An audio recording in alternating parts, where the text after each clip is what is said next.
ini bisa terjadi? Maka itu kita akan sama-sama tuntas di Benah Berita Pertanahan. Nanti teman-teman yang mau beli tanah, siap-siap ya. Kita bakalan share nih tips dan trik kalau mau beli tanah. Oke, mari sambut langsung live langsung dari kantor Pertanahan Kabupaten Lahat, Kak Agung. Halo Kak Agung. Apa kabar Kak Agung? Alhamdulillah sehat ya. Gimana Kak? Kira-kira lagi sibuk apa nih kakak nih?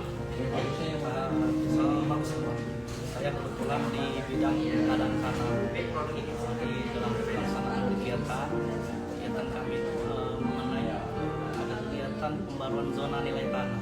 Pembaruan zona nilai tanah. Jadi FL Sobat-Sobat Kata Lahat, Kak Agung ini merupakan penata pertanahan dan subseksi koordinator di pengadaan tanah. Benar ya Kak Agung? Bener banget. Jadi insya Allah perlu lah. Dan teman-teman nanti bisa langsung bertanya ya sama Kak Agung terkait apapun masalah pertanahan, nanti langsung akan dijawab. Benar ya Kak Agung? Benar nih, langsung nih Kak menjawab kerisauan hati nih Kak. Jadi kami lagi risau, lagi galau Kak. Kita ini punya pengalaman Kak nih Kak. Beda harga tanah nih Kak. Antara beda harga kosan nih. Antara lokasi satu sama lokasi B.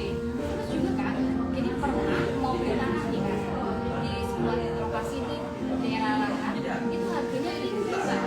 Pas di cross check ternyata harga tanah tersebut di tahun sebelumnya itu lebih murah. Nah itu gimana sih Kak? Ya, berkenaan dengan penilaian tanah, kita kantor pertanahan merupakan suatu pelayanan. Salah satunya memberikan nilai-nilai tanah di suatu kawasan penyebab pelaksanaan kegiatan nilai tanah yang berbeda. Salah satunya banyaknya manusia memproduksi hingga tanah itu tidak berkembang. Tanahnya tetap, tapi manusianya banyak. Selain dari itu, di dalam proses pertanahan, bedanya harga itu karena salah satunya faktor pasar, nilai pasar atau nilai kebutuhan, di mana di suatu lokasi yang letaknya strategis, yang penuh dengan fasilitas dari jalan itu dekat, terus kondisi tanah tersebut ramai kemungkinan. Di situ juga terletak mungkin nyaman dan aman, tidak jadi longsor. Di situ juga wilayahnya bisa jadi daerah perkembangan. Di mana di situ awalnya tanah tersebut mungkin sepi atau belum ramai, ternyata dibangun fasilitas umum oleh pemerintah. Contohnya dari situ mungkin fasilitas umum, mungkin situ ada taman kota, juga mempengaruhi, bisa mempengaruhi. Itu juga wilayah tersebut dulunya belum ada perumahan, ternyata sekarang banyak perumahan yang membangun karena faktor situ keramaian. Oh, keramaian.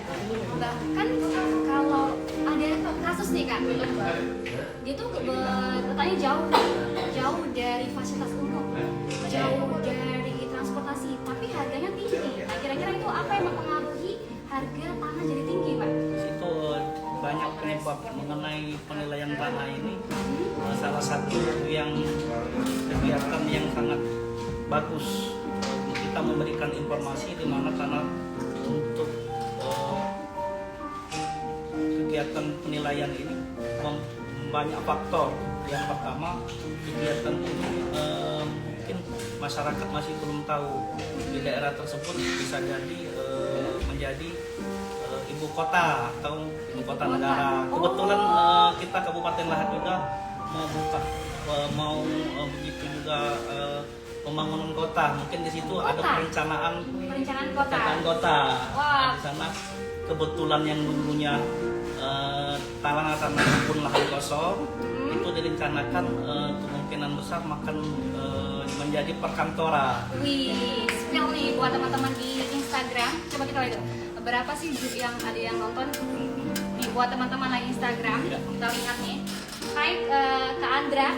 Jadi Kak Andra bakal ada spill nih bahwa nanti bakalan ada pembangunan perkantoran. Jadi tanah yang kita lihat itu tuh jauh dari fasilitas umum, jauh dari transportasi bisa jadi naik karena tadi karena ada faktor kegiatan pendukungnya. Ya, pendukungnya salah satu ya di situ bakal berkembang.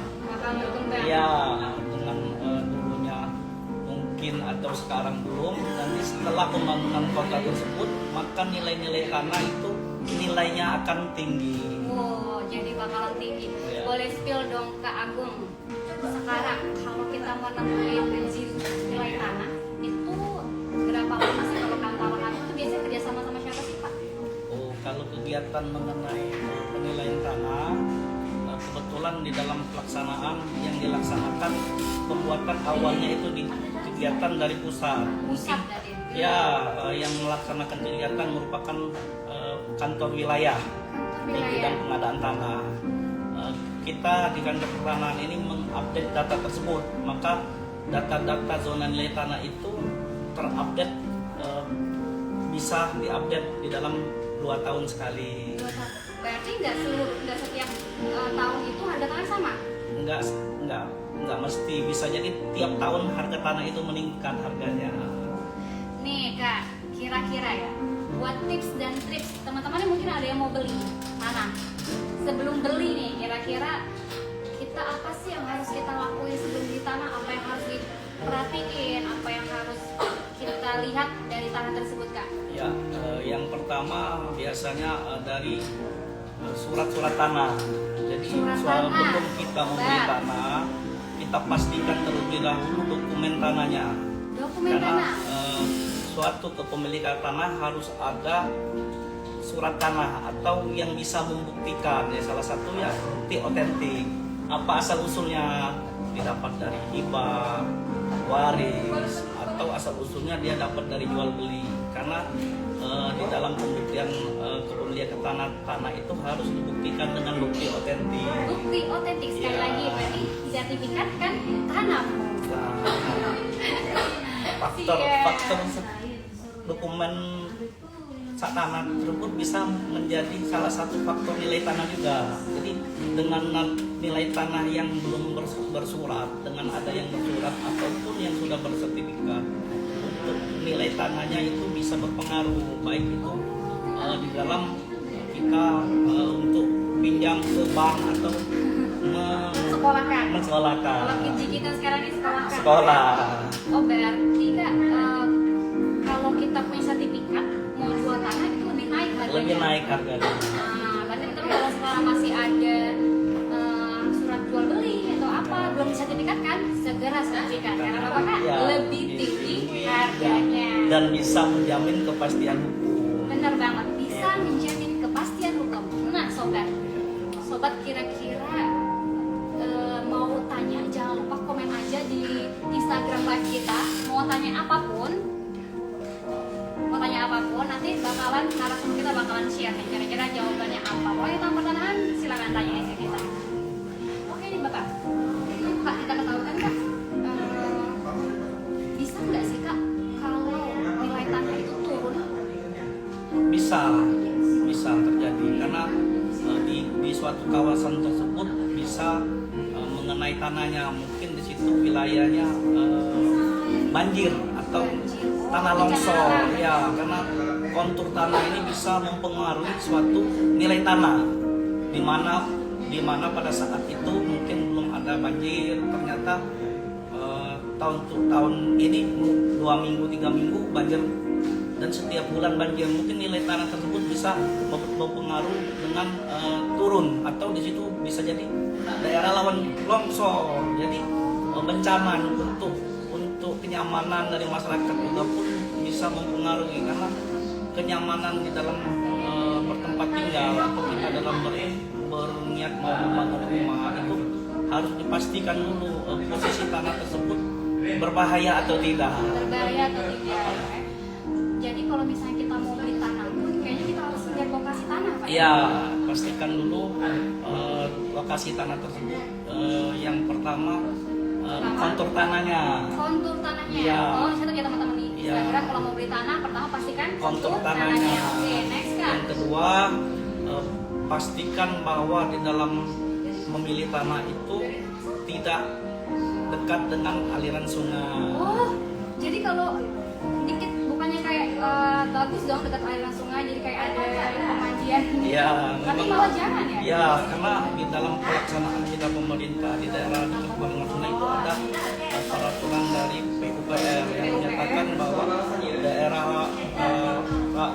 namanya DAS, daerah rawan bencana lah, DAS itu merupakan suatu peraturan yang dibuat PUPR mengenai kepemilikan. Jadi kalau di dalam peraturan DAS itu yang boleh dibelikan hak kepemilikan sungai besar atau sungai kecil itu ada batasan supaya apa? Karena kalau kita diberikan hak pada daerah dekat sungai, ternyata di dalam pelaksanaannya itu tanahnya banjir, kan hilang tanahnya.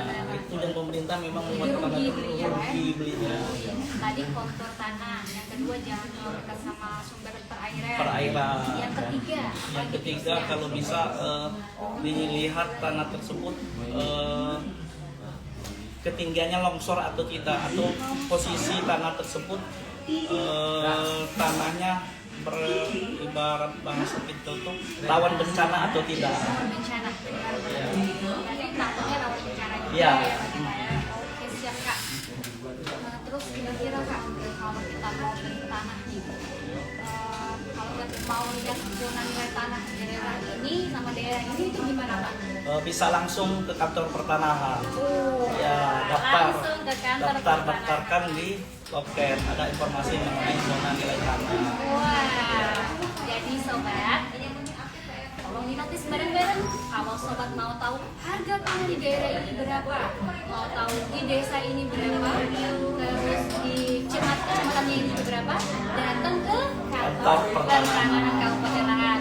Nanti ada layanan namanya apa Kak? Zona nilai tanah. Zona nilai tanah. Kira-kira berapa lama Pak? Proses kegiatan zona nilai tanah itu dimulai dari pendaftaran, nanti kita mungkin cek ke lapangan atau di pemilik tanah bisa langsung share ke lokasi ke WA kita pastikan letak tanahnya di mana supaya agar bisa dilihat di peta berapa nilai tanah tersebut. Wah, berarti gitu Kak ya, nanti bisa tahu lokasi nilai tanahnya gitu ya. Oke nih, Kak. Ada pertanyaan nih Kak. Ya. Boleh kita skip dulu nih, Sobat Kantarhat. Jadi ada pertanyaan nih dari Sobat Andra Fadila. Terus dia nanya nih Sobat, Kak mau tanya kalau ZNT di daerah saya berapa? ZNT di daerah saya, daerahnya mana Kak? Boleh dicek dulu. Letak desanya, desa Ini letak mana? desanya Kak ya, Ya. letak desanya. Nah sekali lagi buat Kak Andra, jadi kalau mau tahu nilai daerah CNT tadi apa Kak? Harus tahu letak tanahnya di desa Tanahnya di desa mana. mana, terus Di Sherlock supaya karena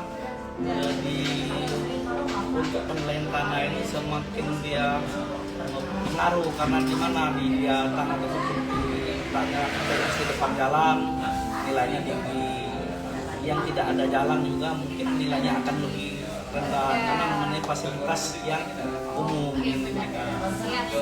Siap Kak, berarti gitu Kak ya. Buat Kak Andra yang tadi bertanya, kalau masih bingung juga, belum tahu daerahnya mana, mungkin tanahnya yang mau ditanyakan CNT-nya, datang ke kantor ya. Bakalan ada kegiatan namanya ZMT. Benar banget nih. Yuk kita sapa-sapa dulu Kak ya. Sapa dulu teman-teman yang ada di Instagram. Halo teman-teman di Instagram. Sini bareng sama Kak Agung. Kalau mau nanya silakan yuk. Oke, ada lagi Kak Andra, kira-kira ada mau nanya lagi nggak Kak Andra?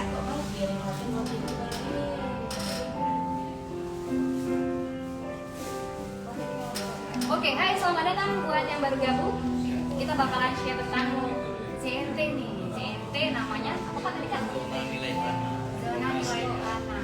Kak sekali lagi dong Kak. Kira-kira sekarang lagi kegiatan pengadaan tanah itu apa Kak? Kalau barang yang kita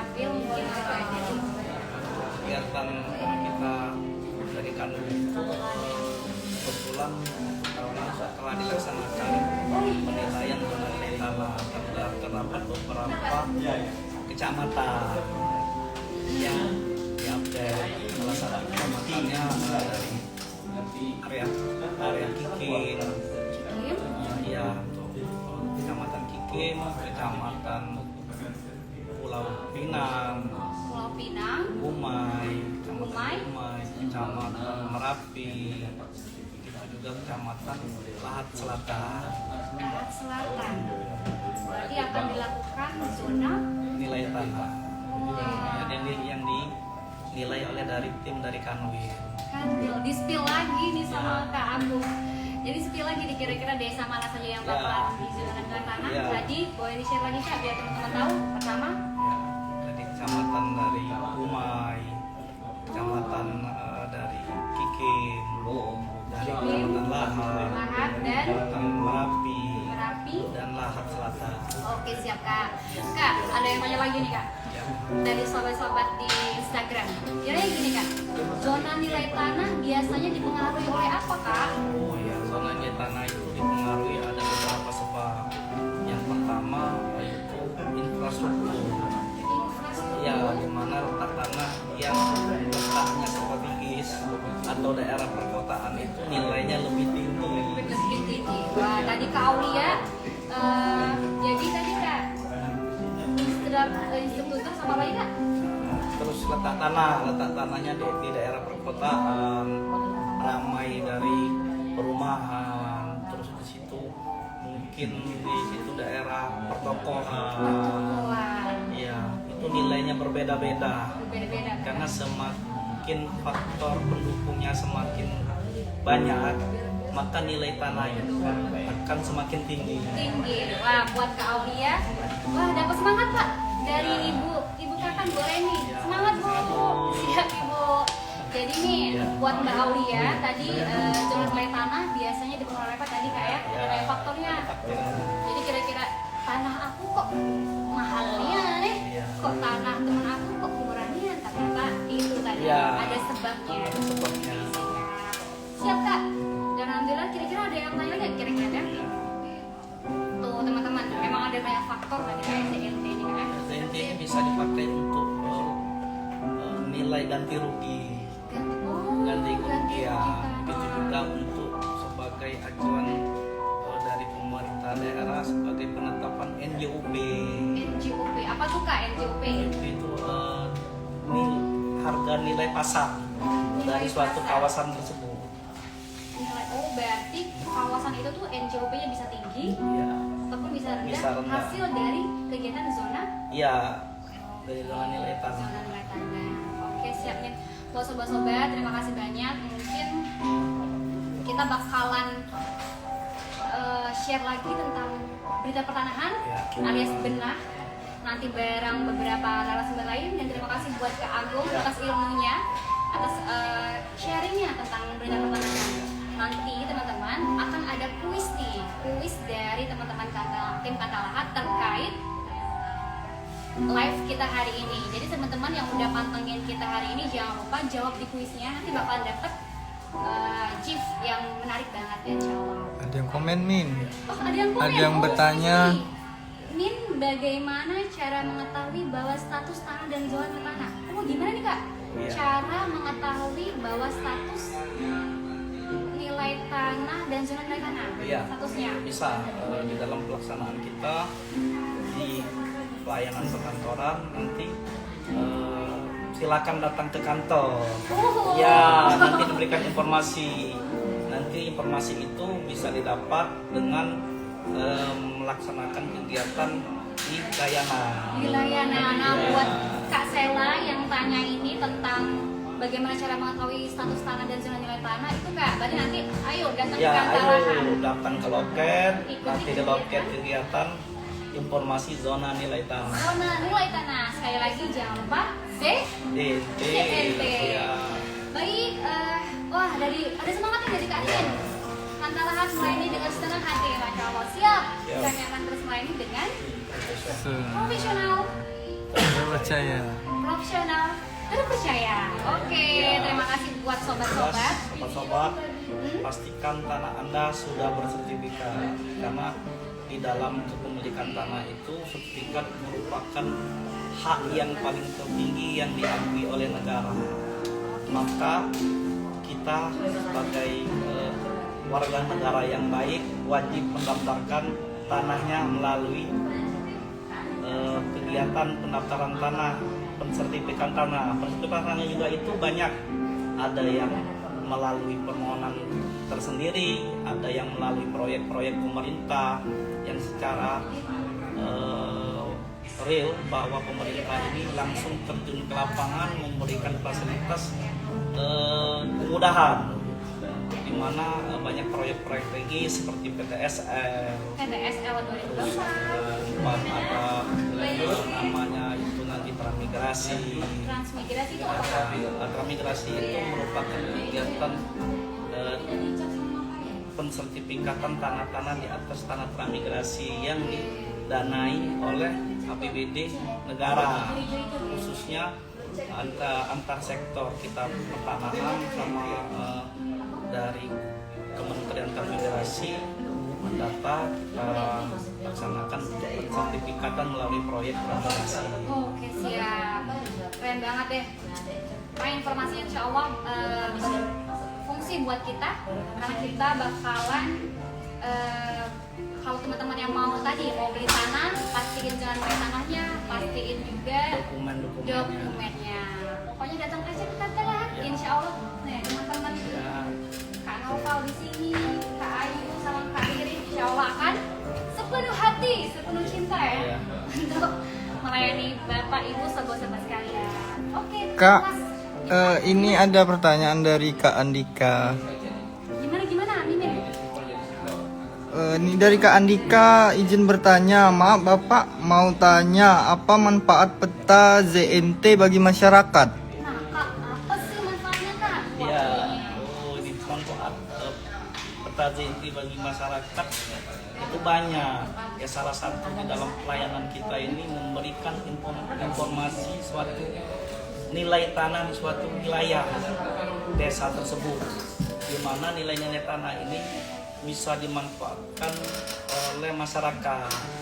Salah satunya apabila di dalam pelaksanaan mereka kepingin membeli tanah di suatu wilayah tersebut, berapa sih untuk nilai tanah di suatu desa tersebut. Kemungkinan ada dari yang mau dilaksanakan jual beli, apa yang mau yang perusahaan-perusahaan yang mau masuk di dalam mau mengembangkan wilayah di Kabupaten Lahat. Begitu juga di dalam kegiatan tersebut mungkin ada ganti rugi dari pemerintah. Contohnya mungkin kawasan tersebut mau dibangun perkantoran.